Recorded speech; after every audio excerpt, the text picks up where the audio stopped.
au Canada, l'argent n'emporte pas. Vous allez avoir toujours le meilleur traitement disponible. Même si vous avez $1 million, parfois le meilleur traitement ne peut pas enlever le cancer. Quand les gens suivent leur traitement, et je sais que Katrina a parlé de ça également, c'est très important d'inclure les enfants dans les visites à l'hôpital. Les imaginations des enfants sont tellement actives que si on ne les inclut pas, les enfants imaginent que c'est bien pire que la réalité.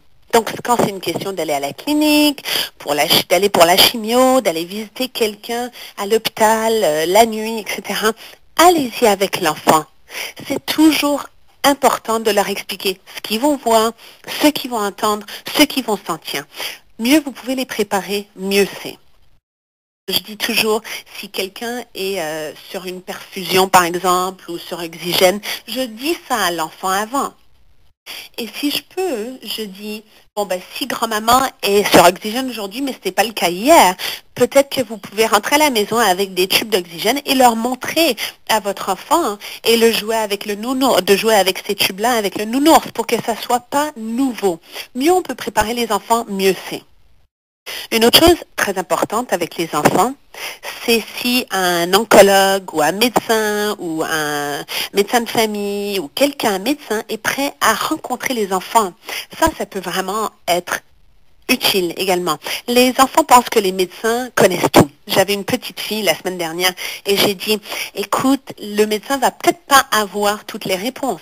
Et elle en revenait pas. Elle ne me croyait pas. Et je dis, mais c'est comme tes parents. Parfois, tes parents, ils n'ont pas toutes les réponses. Et puis, elle me répondait, ouais, mais ils sont des parents, ils ne sont pas des médecins. Donc, cet enfant-là croyait que les médecins avaient toutes les réponses. L'avantage de tout ça, c'est que ça peut être vraiment avantageux pour permettre aux médecins d'expliquer la maladie. Et je sais qu'à Ottawa, un des hôpitaux à Ottawa, c'est une pratique standard de faire en sorte que l'oncologue rencontre les familles, toutes les familles avec des enfants pour vraiment parler de la maladie, pour vraiment être sûr que les enfants comprennent que la maladie, ce n'est pas de leur faute.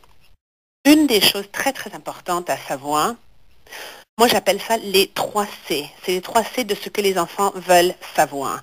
Donc, quand quelqu'un a le cancer, les trois C sont est-ce que c'est contagieux, est-ce que je l'ai causé et qui va prendre soin de moi. Donc la première chose, donc les enfants ont un imaginaire très actif, ils se sentent toujours très responsables, ils sont très égoïstes, donc souvent ils se sentent responsables de tout ce qui se passe dans leur environnement. Et donc souvent ils pensent, et peut-être même c'est une question de « Ah, mais moi j'étais très fâchée contre maman la semaine dernière parce qu'elle m'a forcé à faire mes devoirs et cette semaine elle est à l'hôpital, donc c'était de ma faute parce que je l'haïssais la semaine dernière. » Mais en termes de si c'est contagieux, encore une fois, les enfants sont tellement exposés aux maladies contagieuses qu'ils ne comprennent pas que le cancer, c'est pas pareil. Donc, c'est pour ça que c'est très important de dire aux enfants que c'est pas contagieux. Qui va prendre soin de moi? Ça, c'est le 3e C. Qui va prendre soin de moi? Alors, ça, c'est plus une question quand c'est un parent ou quelqu'un qui est à la garde de l'enfant, à temps plein ou un grand-parent qui est à la garde de l'enfant. Même si un parent est malade, même si le cancer des ovaires peut être guéri, les enfants savent que la mort est possible, est toujours possible. N'importe quel enfant qui a plus de 6 ans et qui a entendu parler au Canada et qui a entendu parler de Terry Fox, sait que la mort est une possibilité. Plus tard on peut parler, plus on peut parler d'une possibilité, de la possibilité de la mort suite à un cancer, mieux c'est. Souvent, les enfants pensent à la mort et c'est important de le soulever, de parler de ça et de leur dire, regardez, voici ce que les médecins croient. Maintenant, si ça change, on va te le dire. Mais les enfants veulent savoir, si quelque chose allait avoir lieu et si tu allais mourir, qui va prendre soin de moi? Pour les parents, ça c'est une question très émotionnelle. Pour les enfants, c'est simplement pratique. Ils veulent simplement savoir que tu as un plan pour eux. Même les enfants, je dis toujours, même quand on a 2 parents en bonne santé, on doit toujours leur dire qui allait avoir la garde de cet enfant-là si jamais il y avait eu un accident, pour que l'enfant ne se sente jamais seul. Parce que c'est une inquiétude profonde pour les enfants. Donc, j'encourage toujours les gens, malgré si le cancer est guéri ou pas, d'en parler avec l'enfant et de dire qui aura la garde de l'enfant. Il y aura toujours quelqu'un qui va prendre soin de l'enfant. Ça sera qui? Et donc, les 3 C. Donc, est-ce que je l'ai causé? Est-ce que c'est de ma faute? Est-ce que c'est contagieux? Et qui va prendre soin de moi? Ces 3 choses sont très, très importantes et les médecins peuvent aider beaucoup. Souvent, si les enfants entendent un médecin dire que non, c'est pas de ta faute et tu l'as pas causé, à ce moment-là, l'enfant peut être beaucoup moins stressé. Alors, comme Katrina a mentionné, ça peut être très difficile de parler de la mort. Et encore une fois, les enfants pensent à ça, même si, souvent, si c'est pas la mort qui va en résulter, c'est important d'avoir la conversation, même si c'est une conversation difficile.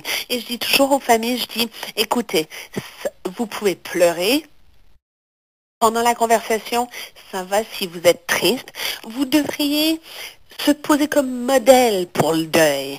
Il faut communiquer aux enfants que toutes les émotions sont correctes, que vous pouvez vous comporter comme la joie, comme la douleur, comme le deuil, n'importe quoi. On ne doit jamais cacher nos émotions. Je dis toujours aux gens que si vous êtes si triste, que vous êtes par terre en larmes, ça peut faire peur aux enfants. Mais si vous pleurez tout simplement, si vous vous sentez frustré ce jour-là, ça va de dire, écoute, parfois je suis très fâchée que j'ai ce cancer-là, c'est pas juste pour moi. Et je suis désolée. Parce que les enfants vont apprendre qu'il y a des journées où on peut se sentir fâché. Parce que c'est correct. Quand on soutient, on veut soutenir les enfants en termes d'émotions. Les enfants doivent savoir que toutes les émotions sont possibles. Parfois, c'est le comportement qui n'est pas bon. Mais parfois, ce qui se passe, c'est que les enfants sont tellement frustrés et ils commencent à démontrer cette frustration auprès du parent qui a le cancer. Ils donnent des coups de pied, des coups de poing, etc. Mais c'est souvent le comportement qui n'est pas permissible. C'est souvent les émotions qu'on doit permettre. Et on doit dire aux enfants, tu as le droit de te sentir fâché, de te sentir triste, mais ce comportement n'est pas un bon comportement. Tu n'as pas le droit de donner un coup de pied à grand-maman. Tu peux donner un coup de poing à ton oreiller, tu peux sortir dehors et courir, mais tu ne peux pas donner un coup de pied à quelqu'un.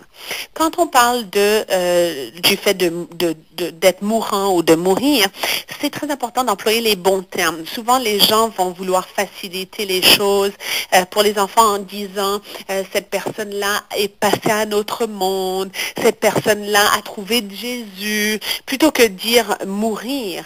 Et l'enfant, ce qui se passait, c'est qu'à un moment donné, j'avais une petite fille qui avait compris que Jésus allait être là, Jésus allait venir chercher sa maman, et l'enfant ne voulait pas quitter sa mère tant qu'elle n'avait pas vu Jésus qui allait venir. Et ça peut être très compliqué pour les enfants. Donc, je devais lui expliquer, j'ai dit, écoute, maman est mourante, maman va mourir bientôt, mais toi, tu vas probablement pas voir Jésus venir chercher maman. Et c'est là où, encore une fois, c'est important de dire, de ne pas dire, Dieu aime grand-maman tellement que Dieu est venu chercher grand-maman, ou il va venir chercher grand-maman. Parce que pour les enfants, c'est très compliqué, parce que les enfants disent, oui, mais Dieu m'aime aussi, quand est-ce qu'il va venir me chercher? Donc, c'est important d'utiliser les bons termes.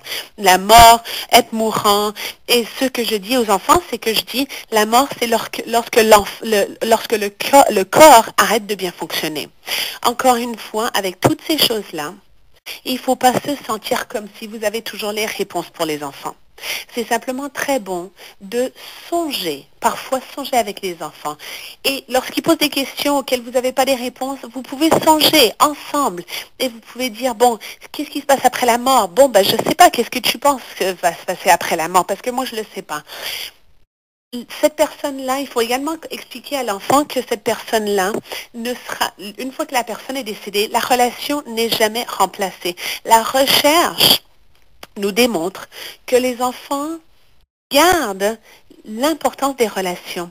Donc, c'est important de dire, d'expliquer que la maman ne sera pas remplacée, la grand-maman ne sera pas remplacée. Quand il y a quelqu'un dans notre vie qui décède, la personne va rester membre de la famille, la personne va toujours être membre de la famille et c'est important.